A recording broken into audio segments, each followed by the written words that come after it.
He's on a mission to redefine marriage, taking us from this to this.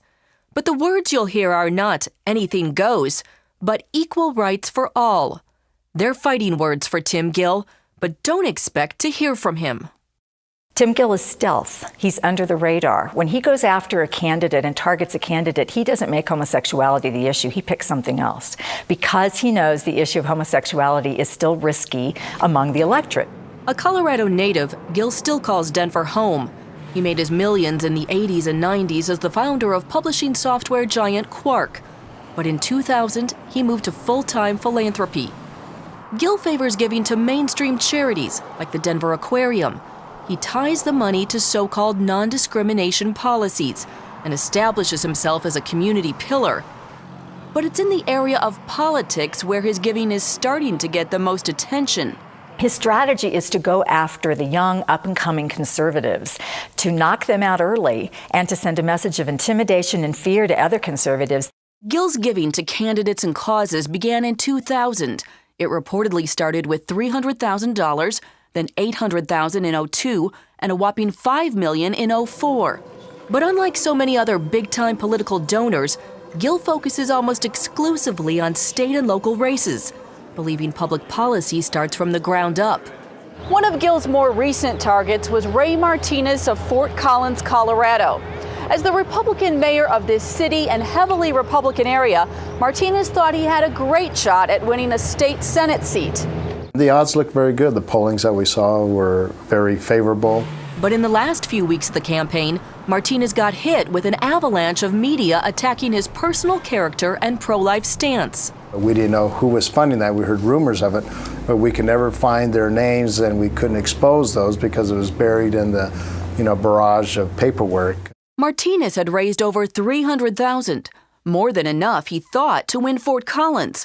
But Gill and various associates had poured close to $1 million into the race through 527 political organizations. By taking out Martinez and other Republicans, Gill helped Democrats seize control of Colorado's State House for the first time in 30 years. The payoff? A slew of gay-friendly laws that redefine the family in Colorado. Today, pro-family lawmakers in the Rocky Mountain state say the Gill factor is impossible to ignore. It puts extreme amounts of pressure on people who are trying to make a living at work and trying to raise money for a campaign who don't have deep pockets.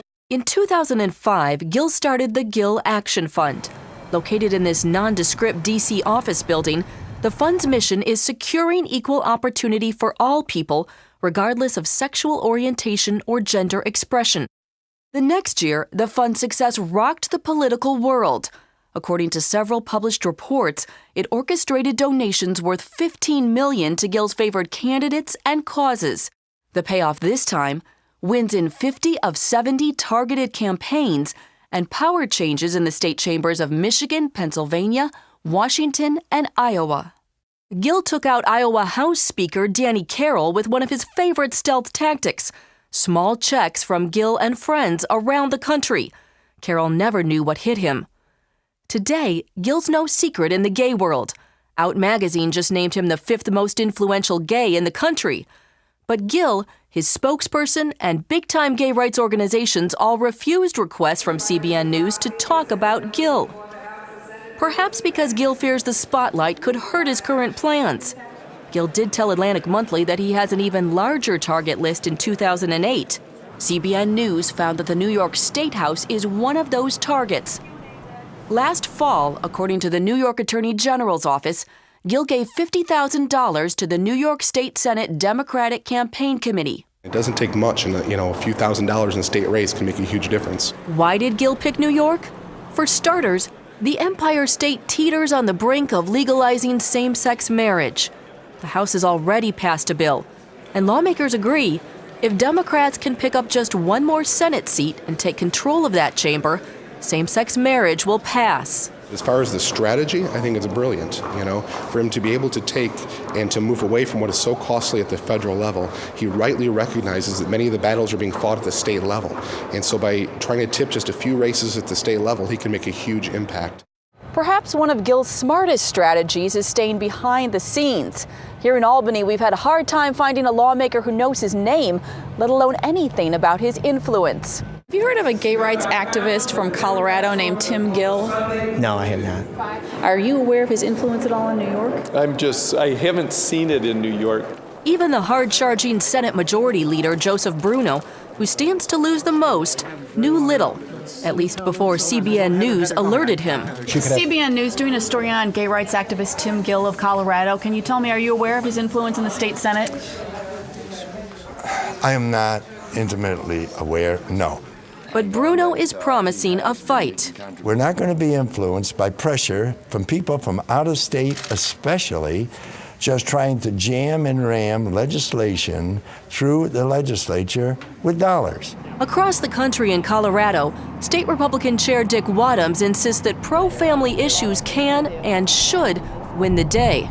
There is a myth in politics that the person who spends the most money always wins. But for many pro-family advocates, Gill's multi-millions make it a David and Goliath fight. We don't have an evangelical, a Christian conservative, Tim Gill, that has stepped forward. It's ironic that Gill himself uses spiritual language to define his detractors.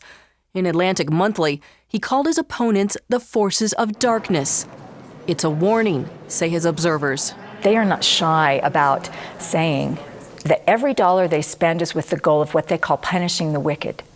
And the wicked are anyone who has a moral or biblical opposition or concern about homosexuality. From their Denver office to Washington, D.C., Gill and Associates are mapping the country, looking for the key 08 races that could flip State House chambers and ultimately the way the country views sexuality and the family. Heather Sells, CBN News.